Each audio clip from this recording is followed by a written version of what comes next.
Yo, what's up? What's up, everybody? Late night edition, as usual. Right now it's 2 o'clock in the morning. This is when the real scholars are up. This is when the real work begins. This is people we talking about pouring over some information, trying to figure out what's going on, what happened. That's what we doing now. You know, this is it's labor intensive. It's absolutely labor intensive. But somebody has to do it. I'm just doing the work and I'm gonna bring it to you. You know, that's what I'm gonna do. I'm gonna pour over all of these books and I'm gonna bring you that information. This is just all about empowerment. This is, you don't have to put nobody else down, just figuring out our story, figuring out who we are.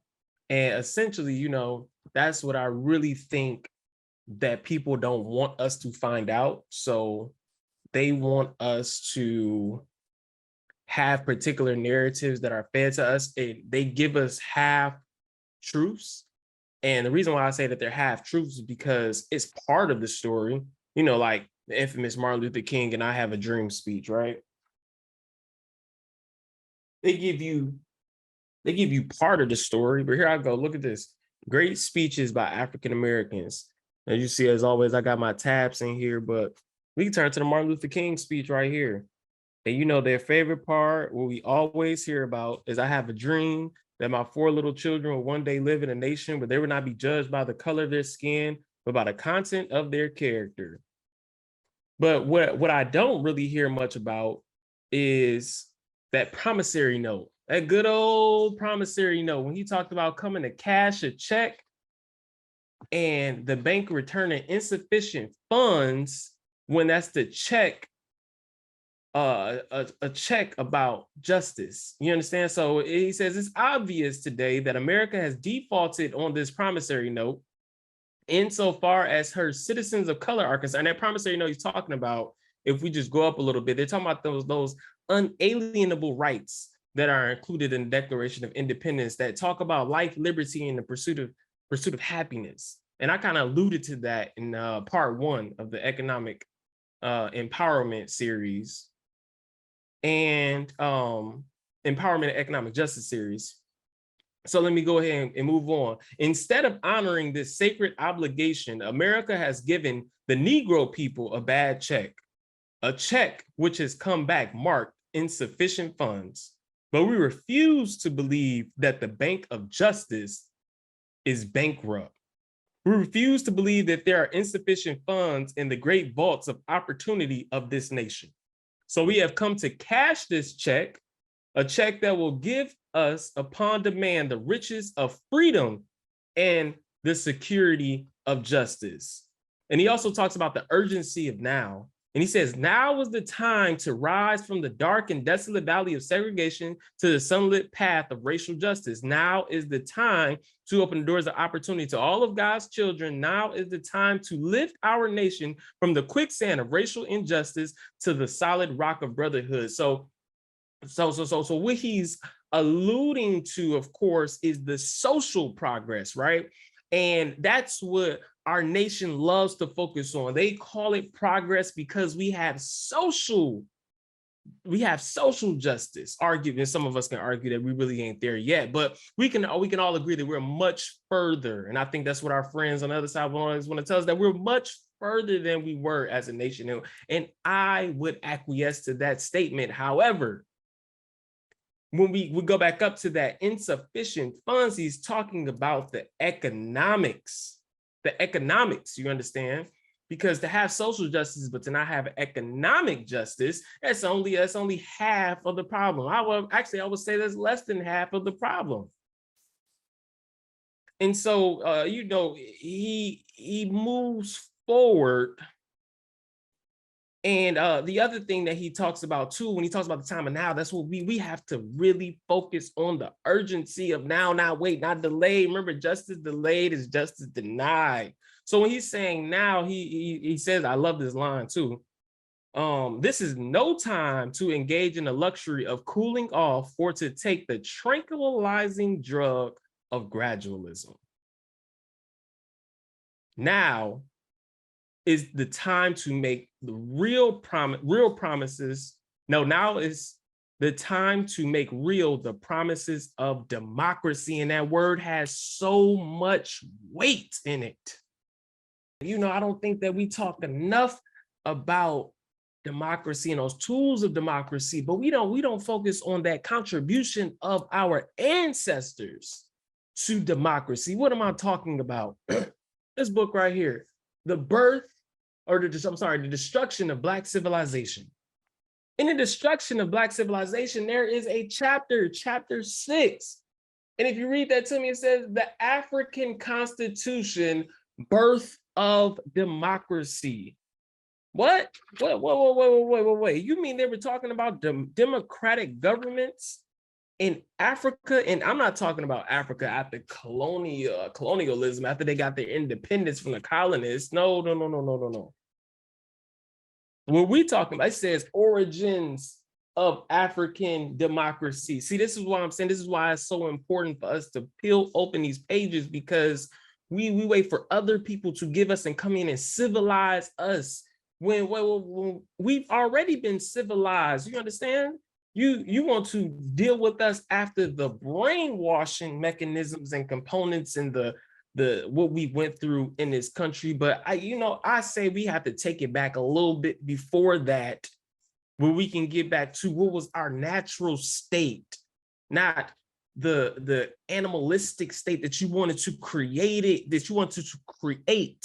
and that you want to insert in us. You want to put that battery in our back. You wanted to wipe our hard drives and then insert your programming, your software. No. We gotta go back before that, understanding these different concepts that we understood. And even in that democracy, I'm sorry, but in order to establish a safe democracy, you do indeed need military. You do need defense mechanisms. Why? Because somebody, as we've seen through history, will come in and attack. They are guaranteed to attack when they can figure out your weakness. So now I'm gonna read something to you, because even if you do have a military and you do have defense, that let me show you how Africans used to deal with that. And when I say Africans, I'm talking about certain locations, I'm talking about a certain locale. We put in Africans, and there was all different. They weren't one monolith, especially not back then, but they did understand concepts of humanity. They did. That's why they traded with people from off the land, from off the continent. That's why they engaged in trade. They engaged in travel. We were well traveled. But so what I want to say is, from the much heralded tribal wars, primitive, right? The main objective was to overcome or frighten away the adversary, not to kill at all if could be avoided. Hence the hideous mask and blood-curdling screams as they charged. Even when the enemy was defeated or completely surrounded, escape routes were provided, the victors pretending not to be aware of them. Indeed, there are reports of rest periods called when neither side seemed to be winning. At such times, the warriors on both sides might meet at the nearest stream to refresh themselves, hit each other, and laugh at each other's jokes until the drums, gongs, or trumpets sounded for the resumption of the battle. What I'm trying to do, let me go. There was traditional Africa. How did it change to a warfare of killing, lineage or no lineage? How did it happen that even now in our modern and advanced civilization, some of the most murderous and inhuman of wars are fought by Blacks against Blacks? So it goes into that. This is why I love this book, because those questions that you ask, I know as soon as you hear that, then you're like, well, why do we kill now? Why do we do this? Why is it so changed? Why is it inhumane now? Well, like you deal with the Hutu and the Tutsi, Rwanda, how did it get to that? But that, you got to understand, that's post-colonial, that's post-invasion from outsiders, that's post the trans-Saharan, that's all after. Matter of fact, let me, and I always want to make sure that I'm getting my facts straight. I'm always going to, we fact check ourselves around here. This is a learning experience right now. Yeah, the Rwanda genocide was April 7, 1994 to July 15, 1994. All right, so that's long after. So right now we before. So they asked those questions. It is quite clear that an early Africa war was not. I'm sorry. It is quite clear that an early Africa war was not much more than a frightful game when among themselves. Was the radical change brought about by the death-dealing incursions from Asia and Europe? This raises other questions of great urgency. Are we really civilized today? Then they go on to talk about there was seniority with each grade according to age and intelligence. Intelligence and wisdom were supposed to match one's age. So now they're talking about the children, because we still up under the umbrella of democracy. So it's telling you what the rules of engagement was with the situation, and we got to talk about the kids, right? When we're bringing those kids up, there were rites of passage. So each age or groups of age came with a different stage in development. They were very intentional about that. They had a whole page, early education. They talk about the types of education that went into that. Education and training became more complex. The use into, this is the next grade above childhood. This is teenage through age 18. Right? Remember, we're giving context.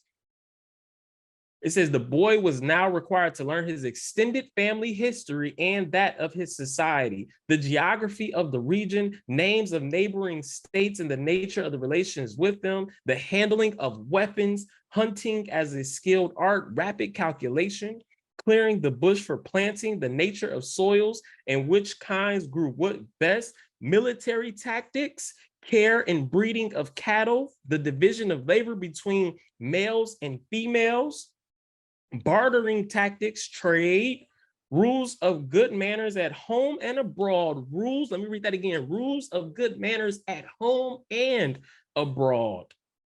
Competitive sports, we love the competitive sports. He was required to provide leadership examples for the childhood age group below and responsibilities to the age group above. So this is where you might have, when you study history, it's not just about the facts. It's not just about the dates or just the names of people, and you just again listening and learning something that happened back then that doesn't have a correlation to today.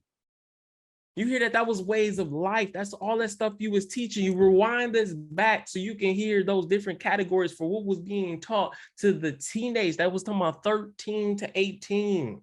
That's what they was required to learn. And then once they got to the age of 18, they were ready to move to the next stage. You just didn't move to the next stage. You had to go through a series of tests. Then for the family, the elders, the community to tell you that you were ready to go into the next stage. If it wasn't satisfactory, you had to go back and you had to learn them lessons. And if you didn't continue to learn the lessons, then you might just be exiled from out the family. So there was a standard that was there. There were standards in place. That's what we got to get back to. So I'm taking this out of books. I'm taking this out of the lessons because I want to figure out what was our ways of life. What were we doing? What was for back then, what was good, but what do we miss? What are we missing today? How do we incorporate today? So we got to crack open the books. And this is again up under democracy. What are we in? We're in a democracy, so-called. That's what they say. So that's what I'm gonna say. We in a democracy, mind you. Because some people say, well, we're not really in democracy because this and that. Well, wait a minute.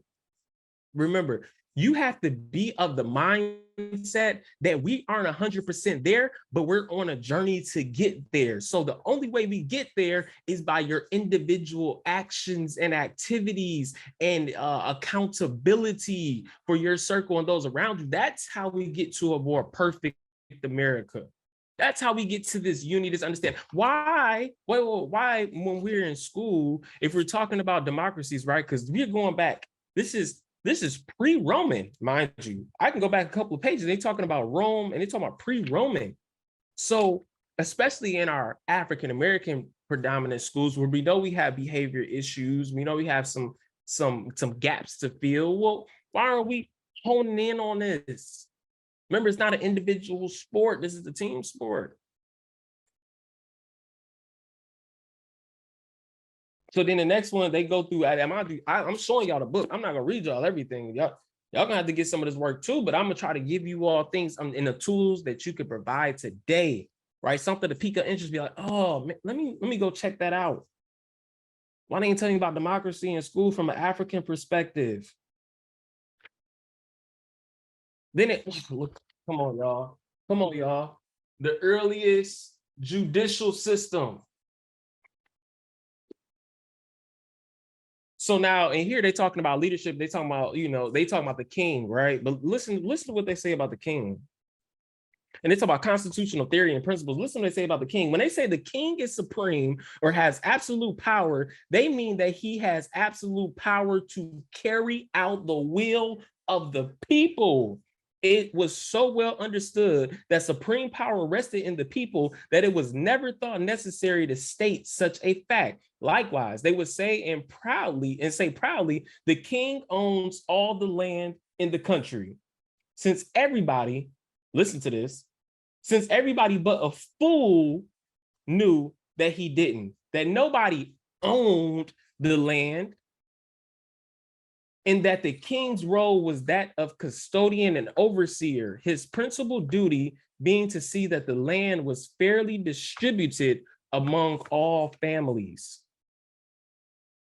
Finally, nothing contributed more to the efficiency and success of self-government without governors than the system wherein each grade, age grade, they're going back to the kids again, or not, they're going to the kids and the adults, because I forgot it's broken up to age grade, adults too. Each age grade was responsible. Oh, shoot. Hold on, let me slow down. Finally, nothing contributed more to the efficiency and success of self-government without governors than the system wherein each age grade was responsible for the conduct of its members, and that before any misconduct could reach one's age grade council, it was handled by his family council. The family holds you accountable first. For you walk up out this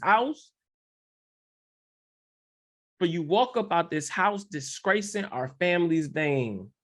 And it goes on to say, this never meant leniency. It meant the very opposite, because each family was jealous of its honor and image in the community. And any member whose behavior reflected unfavorably on the family will be in trouble with their own family first of all. If y'all get the book, this free promo. But Dr. Chancellor Williams, this the ancestor right here. You got to continue speaking his name, speaking his work. So let me say this last thing. Stated another way, each family policed itself, each age group policed itself, so that there was little or nothing that the community as a whole had to do. Each group elected its own leaders. Who's the leaders of your family? Let me ask you that. Let me ask who's the, not who you, well, I think that my granddad is a leader. I mean, he's the rock. He's my grandmother. Yeah, no. Who are the appointed leaders in your family? If y'all are part of organizations, y'all know we got presidents. We get fancy with the name Basilisk, Basilive. You talking about plural? I done seen all types of stuff, right? But the point is, in a business, in an organization, and you elect. That's the other thing too. You elect. The people just don't ascend to the throne just because they say they want to ascend to the throne. You gotta, oh, what does this look like? Let me see how you've been carrying this out. So who is your treasurer? Who's your family treasurer? Some of y'all like, man, I ain't letting nobody know what my income is. You know what I'm saying? They ain't getting all in my business. But that's the thing. We too. And mind you, they're talking about people who are fit for duty, not just everybody just don't get those numbers. Everybody don't get that access. But even just think about how powerful we can be as a people if our families start having family treasuries. I'm talking about where you pay dues to the family treasurer and you have a meeting to talk about the state. Oh, I'm only talking about the old African way. That's the old African way. You cannot want to do it all you want, but look at where we are today in the economics as a people. This again, y'all, it's the late night hour. It's after 2 o'clock in the morning right now. This when the real conversations begin. This when I get hyped. I get amped up. The rest of y'all be sleep. Nah, I'm hyped, amped up, ready to go. Mike, that's democracy. So then right here we got, as you can see, the fundamental rights of the African people. They got a whole entire list on the fundamental rights that you have as a human. And in the dialogue and the dynamics, we talking about democracy before any European came on the land right now. The right to equal protection of the law, the right to a home. Some of y'all, I know some of y'all love that right there, the right to a home. The right to land sufficient for earning livelihood for oneself. The right of a man. Check this out, because y'all want to talk about blacks enslaved other blacks, and it's y'all fault that y'all were in slavery. Y'all contributed to it too. No, okay. The right, let me get to it. The right of a man, even a slave, to rise to occupy the highest positions in the state if he has the requisite ability and character.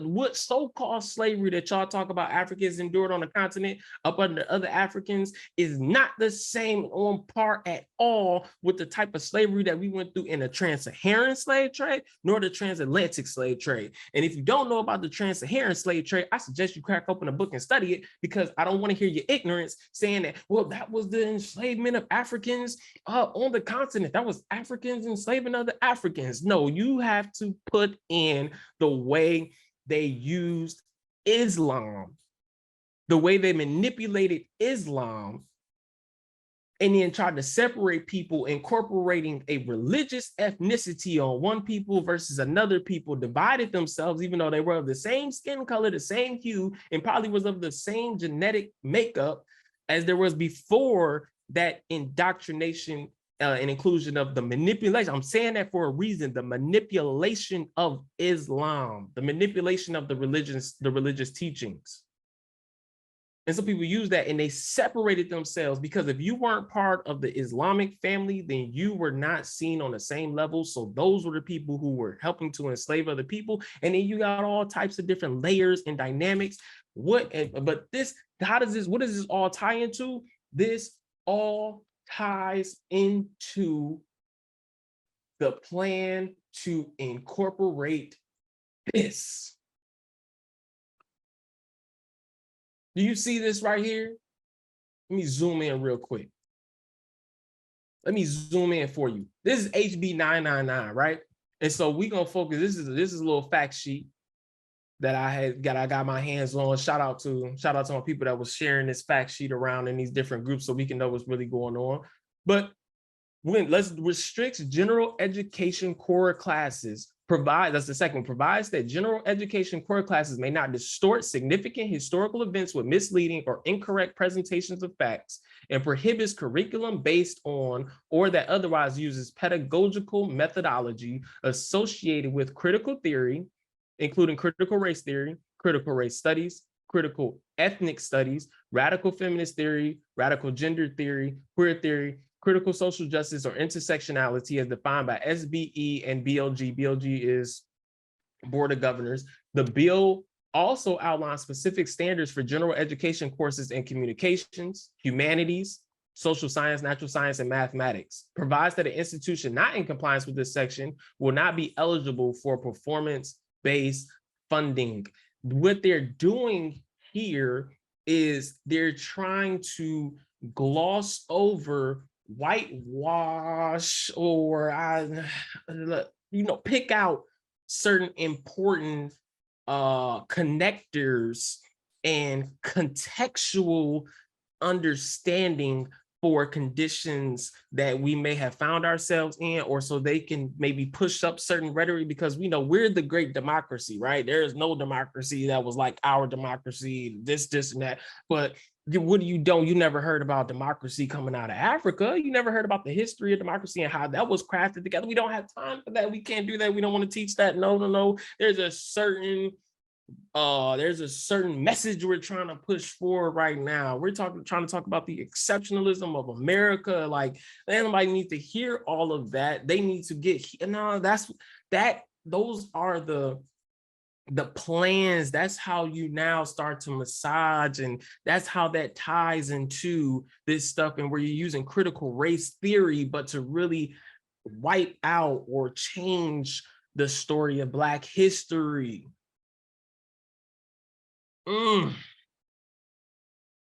So what did we just say? We just talked about democracy, right? And then that was in another book, right? Watch this. See, I'm telling you, I'm saying walk with me.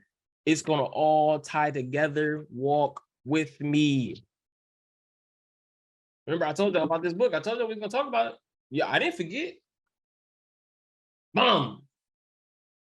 That's chapter 1. Democracy. It's chapter 1. I'm turning through the pages. This chapter goes through democracy. It's important, it's essential. This is our story. Talking about the 1619 and democracy, talking about our story. But the thing that I love about this, see what this other book did was it talked about the African concepts of democracy. It just gave you all of that push on Africa. But right now, when you get into the 1619 project, oh, it's going to talk about democracy, but it's going to include our great founding fathers and our great founding documents and what was going on then. And gentlemen, you know, of course, we got to talk about the James Madisons, the Alexander Hamiltons, the George Washingtons, the Thomas Jeffersons, the Ben Franklins, but we gonna also include, what don't you ever hear? You don't ever hear about the Africans. We hear about them all as far as being in slavery, and they kept on having these conversations and 3/5 of a man, but wait a minute, no. Well, that's not enough. That's glossing over the story. We got to talk about, you know, the war. The war was not going well for Lincoln. Civil War, right? Britain was weighing whether to intervene on the side of the Confederacy, and the Union struggled to recruit enough new white volunteers. Meanwhile, enslaved people were fleeing their forced labor camps, serving as spies, sabotaging Confederate installations, and pleading to take up arms for the Union's cause as well as their own. Inspired by Black American self-emancipation, the president decided he was going to issue a proclamation to emancipate all enslaved people in the Confederate States as a tactic to deprive the Confederacy of its labor force. What's important there is the way you tell that story.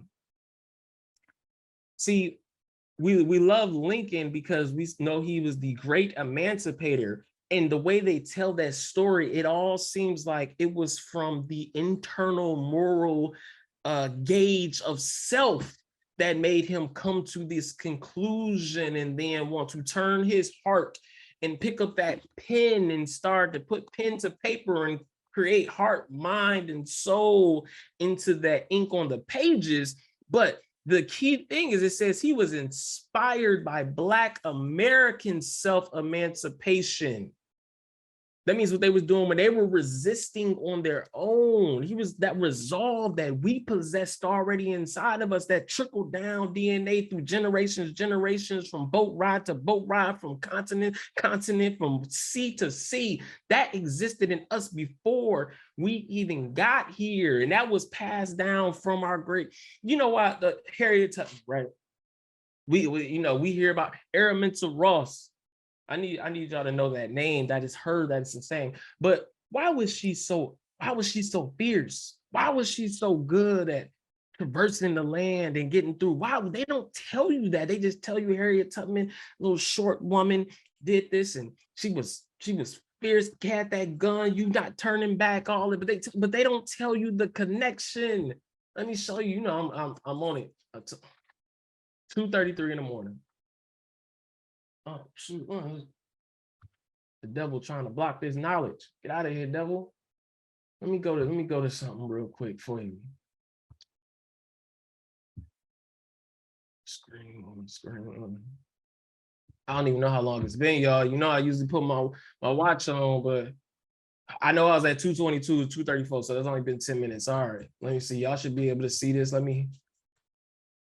Where does Harriet Tubman come from? What's her lineage? Y'all see this right here? That's the Dahomey Amazon women. You have to know who they are. The Mino were frontline soldiers from the kingdom of Dahomey, which forms part of modern day Benin. There were approximately 6,000 women that made up this army. Araminta Ross stated, I was the conductor of the railroad for 8 years, and I can say what most conductors can't say. I never ran my train off the track, and I never lost a passenger. And that goes into Queen Nanny, but that's because these women were in, let me switch. I don't know. I don't even know what show I'm getting right now. These women were in her, what is going on? These women were embedded in her DNA. These are her ancestors. This is where she comes from. And we know how they were depicted in Black Panther 1 and Black Panther 2. So that makes sense now when you understand that connection. So then you got to go back, you got to discover, or you have to study the Dahomey Amazon women to hear about them, hear about their makeup. This is what I'm saying. This is why it's so important for us to connect the dots here. You go back to history because you get a little bit of context. So how we tell that story is, I always tell that story is important. We still, still going through democracy. And I'm telling you, I don't want to read the whole thing to you. If you know, in the war, eventually some 200,000 Black Americans would serve in the Union. That's people fighting for our liberty. Nobody gave nothing to us. We didn't just, we demanded that. We demanded that. So if 200,000 Black Americans would serve in the Union, accounting for 1 in 10 Union soldiers. Mind you, that was at a time when they didn't even want us to fight. And they were nervous about us fighting. Why? Because the same thing that's happening today. They had such insecurity about what they were doing to the Africans back then. They said, pretty much in their mind, psychology, right? If they were in the position and then they got the opportunity to take guns, they was going to blow some heads off first, right there in their own camp. And so they were afraid that if they armed Black American soldiers, that's indeed what they would start doing. Plus, they are, they after this time, you're talking about Lincoln is like 1861. Well, what happened about about 70 years prior to?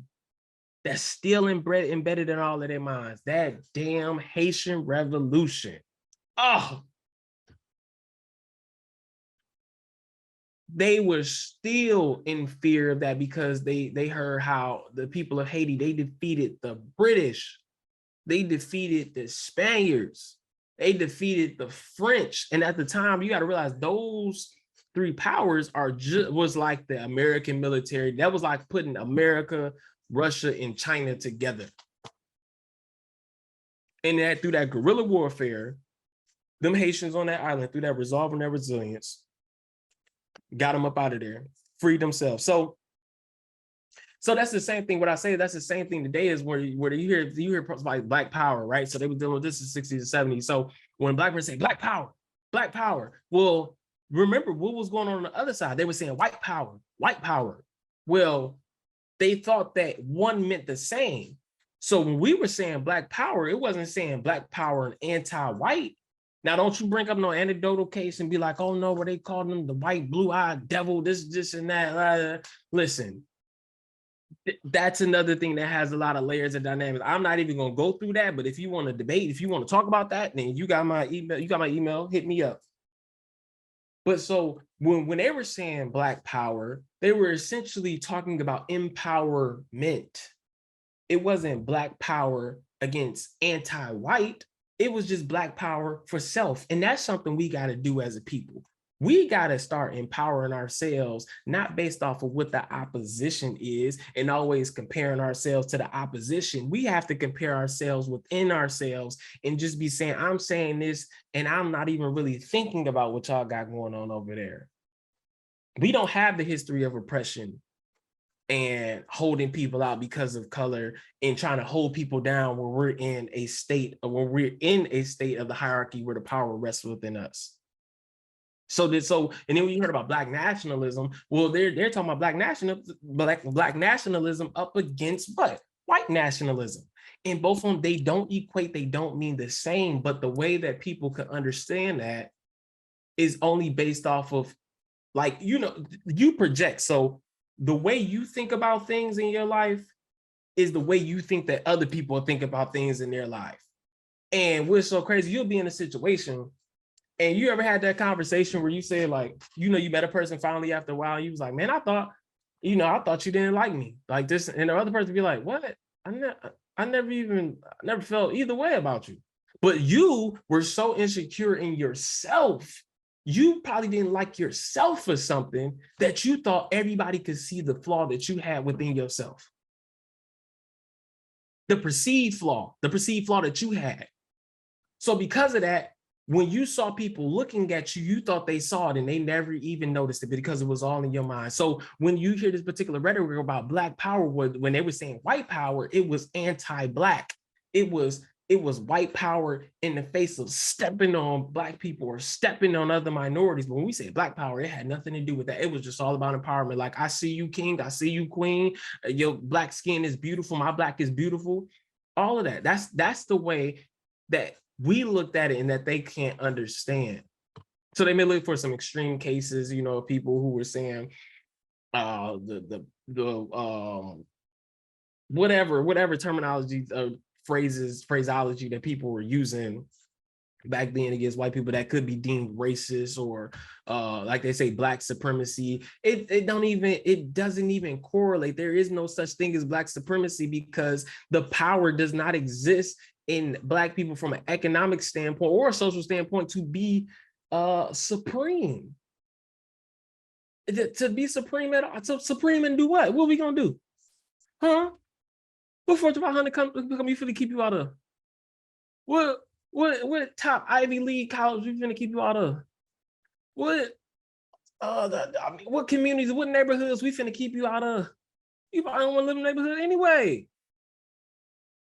So that's what I'm saying. It doesn't make sense. So we got to do is add context and competence to the storyline, right?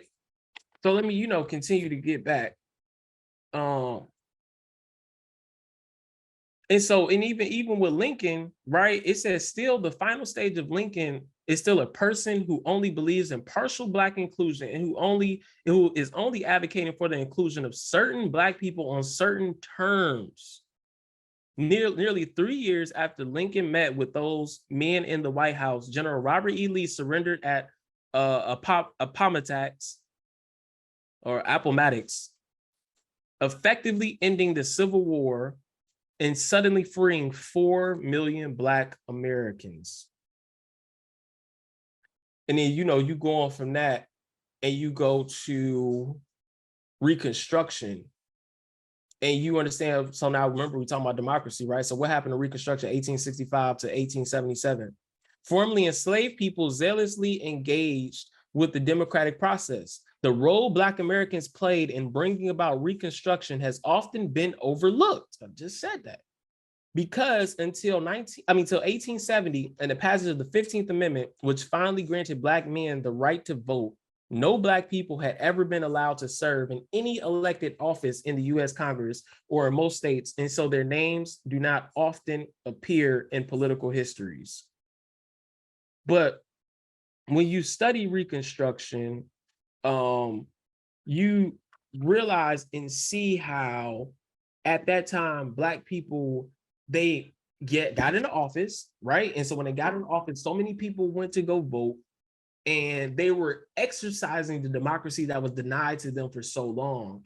And even still to this day, we have never had the same amount of Blacks in office as we had at the time during Reconstruction. Our political strength has never been at the same rate as it has since Reconstruction. Now we talking about 1865 to 1877. That's over 100 years of all types of different things that we went through. We have never had the political power. So when we say politics doesn't work, right?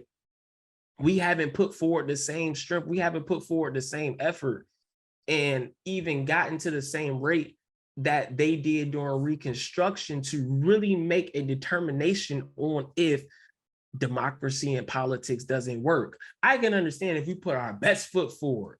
We did everything we could. People were going to vote. People were on campaign teams. People were building up the next generation of representatives. People were passing policies. We had a bunch of city attorneys. We had a bunch of county attorneys all across the nation.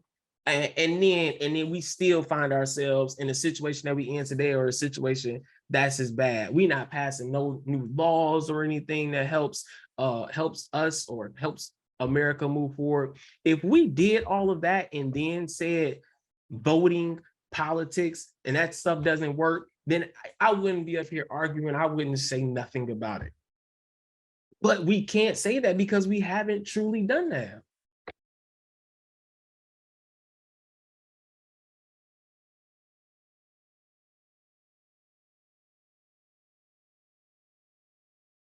So, down here it says, talking about Reconstruction, the South, for the first time in the history of this country, began to resemble a democracy with Black Americans elected to local, that's the key word, local, state, and federal offices.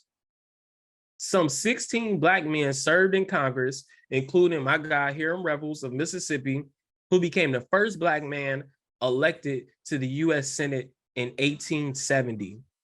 Demonstrating just how brief this period will be, Revels and Blanche Bruce, who was elected 4 years later, will go from being the first Black man elected to the last for nearly 100 years, until Edward Brooke of Massachusetts took office in 1967. Check this out, more than 600 Black men served in the Southern state legislatures and hundreds more in local positions. They helped pass more equitable tax legislation and laws. They prohibited discrimination in public transportation, accommodations, and housing. Perhaps their biggest achievement was the establishment of that most democratic of American institutions, the public school. Public education effectively did not exist in the South before Reconstruction. The white elite sent their children to private schools while poor white children went without an education. But newly freed Black people who had been prohibited from learning to read and write during slavery were desperate for an education, which they saw as integral to true liberty. So Black legislatures successfully pushed for a universal state-funded system of schools, not just, this is important, not just for their own children. Now, this is talking about people who was coming out of an enslavement that existed on this continent since 1619. They come out 1865. They start getting in these positions of power, having the ability to do more for our people, to right so many wrongs, again, make that attempt. They came up with the public education system. Right now, we know our public education system right now is underfunded. Our teachers are undersupported. Our students are underserved. The buildings are not maintained. The textbooks are not the latest textbooks. The conditions of the textbooks are abysmal. And the curriculum does not serve the needs of our, mind you, I'm talking about a public school system. I'm talking about the public school systems in our major cities. I'm talking about the public school systems in our rural cities and our rural towns. And I'm gonna finish that sentence. Let me go back. So Black legislatures successfully pushed for a universal state-funded system of schools, not just for their own children, but for white children too. They still cared and wanted to exercise the ability for all peoples in this country to get an education that was free and that was provided for everybody, even after all of the torment and torture that they went through. They still thought about the same individuals who imposed that torment on them and wanted to make sure that the children and the families had the access to education. So they came up with the public education, or they didn't come up, they helped to champion and push and create the public education system.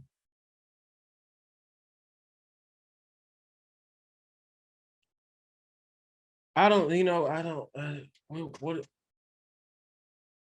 democracy, 1619. This is the, mind you, this is the book in Florida that they want to ban. I'm reading out of the, but does she get everything right? No. Does she? No, she does not get everything right. Like there are some mishaps in the book. Sure, you know what? And I think that when you're responsible, when you are a person who studies history, um, you don't want to get into the state of romanticizing history, right? So you want to be you want to be objective. I'm sorry. So here you can see this right here, and dude, I'm not sure what you see. Maybe you see my notes when I don't really. Hold on. Let me see something real quick. Let me see something real quick. What is going on? Oh, okay. Oh, I'm sharing. Okay. I didn't even know I realized I was sharing. Um, so hopefully you see it says 1619 Project, a critical review. And there was an article actually as where Leslie Harris, I said about to say we like I did it, where Leslie Harris talks of and critiques the books and talks about some of the misinformation that is in the book.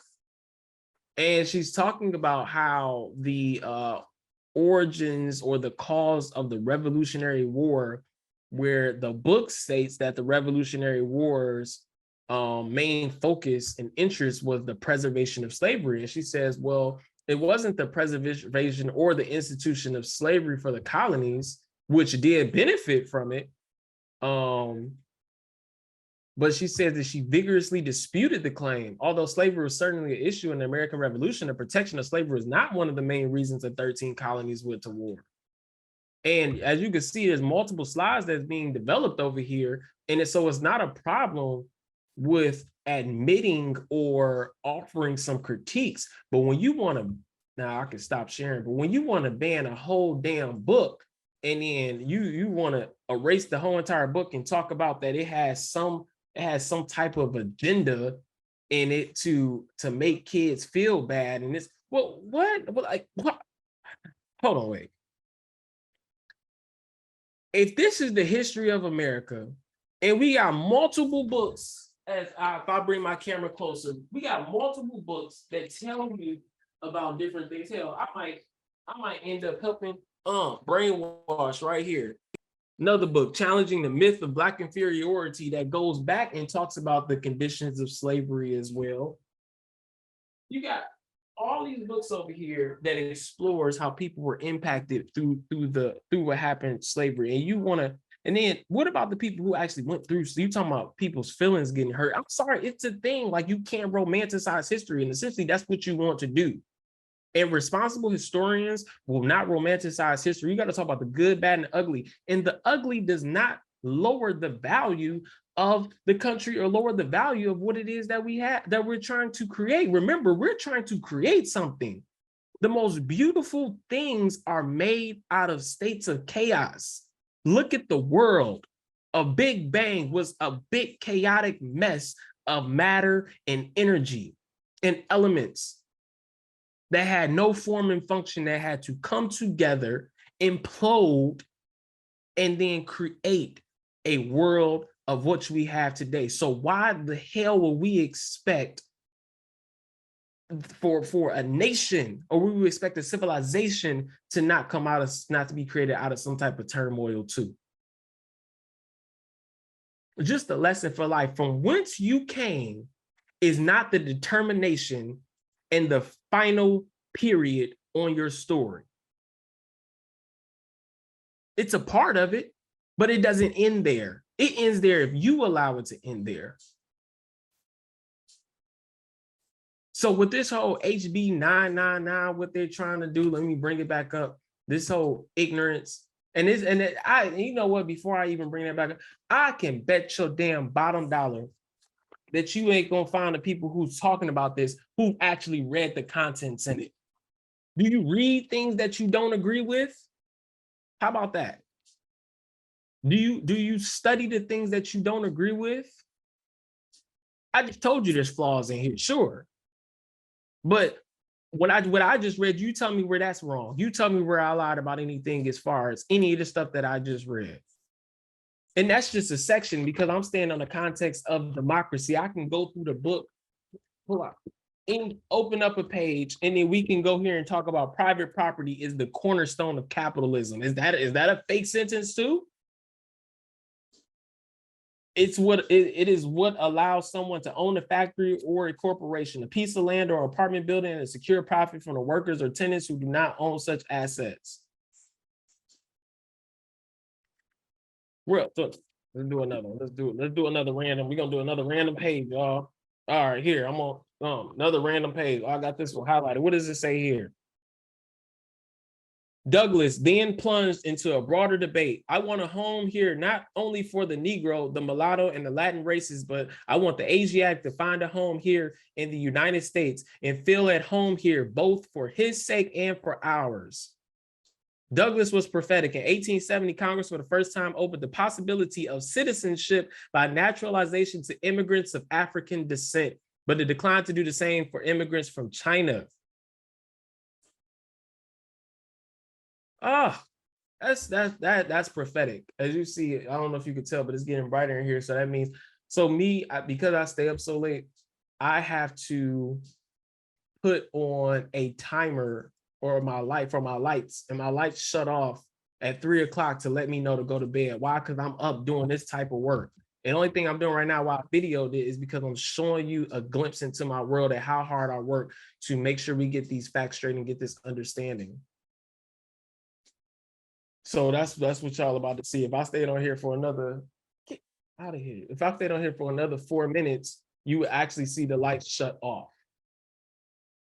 Because I need that. Because if not, I will go into the wee hours just studying, reading, trying to write these things down and understand these concepts. So I'm not gonna belabor y'all. I know I did say more real quick about this HB 999 thing, but that's essentially what they're trying to do with this. And you know, they have the hiring, the diversity, equity, and inclusion programs and all this other stuff. They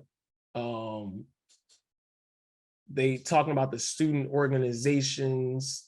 And this does not affect the fraternities and sororities. I know that has been a big part of the conversation, but it does not affect them directly. And Andre, I think that's how you pronounce his name. I forgot.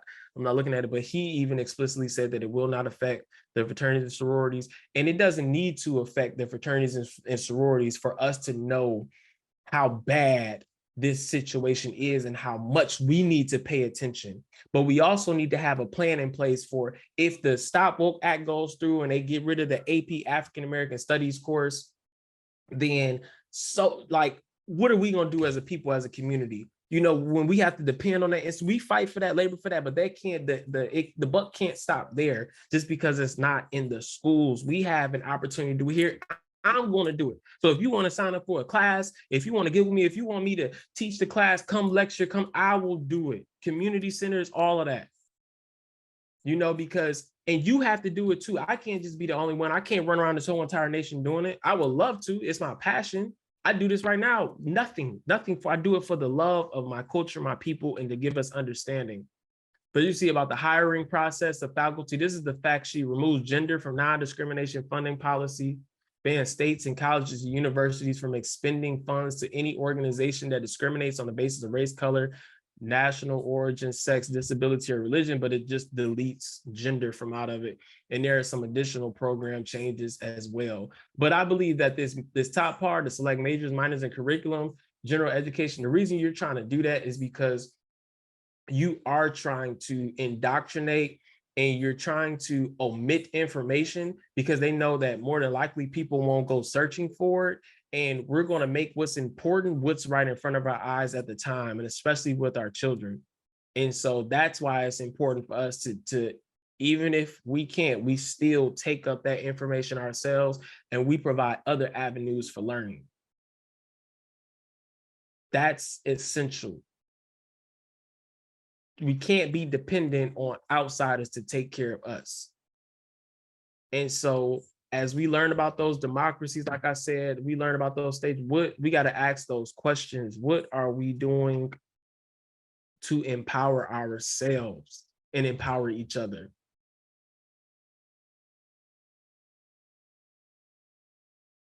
I don't want to keep y'all too long. I can go for like an hour, 2 hours. Y'all can see it's getting darker and darker in the room, right? I can go for an hour, 2 hours on this, but I got to break it up in pockets, something that's easy for y'all to digest. And we just going to keep building and building. That is not the end of the 16, 19. You know, who knows what else I come with, you know. But as always, thank you for rocking with House of I-10. I appreciate you. Keep studying, keep learning. I'm going to keep dishing out this information, keep getting it. I'm going to try to break this up into even more digestible parts. I'm going to try to get into the shorts. People are telling me to do the TikTok. You know, I'm not the best at the social media, but whatever the people want, hey, I'm giving it to you. Just support me, like, share, comment. Let's get this information out there. Let's start rethinking and rewiring how we approach and last thing I'm gonna say, with my lights been turned off. Last thing I'm gonna say is let's give true effort a chance. Let's really put for our best selves and try to establish a political machine. Let's try to, and I'm not talking about Democrat or Republican. Whoever's putting out the best ideals at the best time, that's who I'm going with. Facts. Facts. I don't care what your party affiliation is. If you're talking smart, you're talking inclusivity, then I can rock with you all day. But let's really try to develop and support people who are really trying to do right. Let's go get involved at our schools. Let's require that our schools do better, but we got to support our schools. We got to support the babies. We got to support the kids on all levels. We got to volunteer. Teachers can't do it on their own. And if we talking about a community, if them schools is in your neighborhood, you got no excuse why you shouldn't be involved. And if it is because the jobs, or, you know, you got to work a bunch of jobs, then that means that the community has to get together and create those institutions that exist right there in the community. And we got to pool our resources together. Remember, it's ain't about everybody. This is about the right people. This is about those who are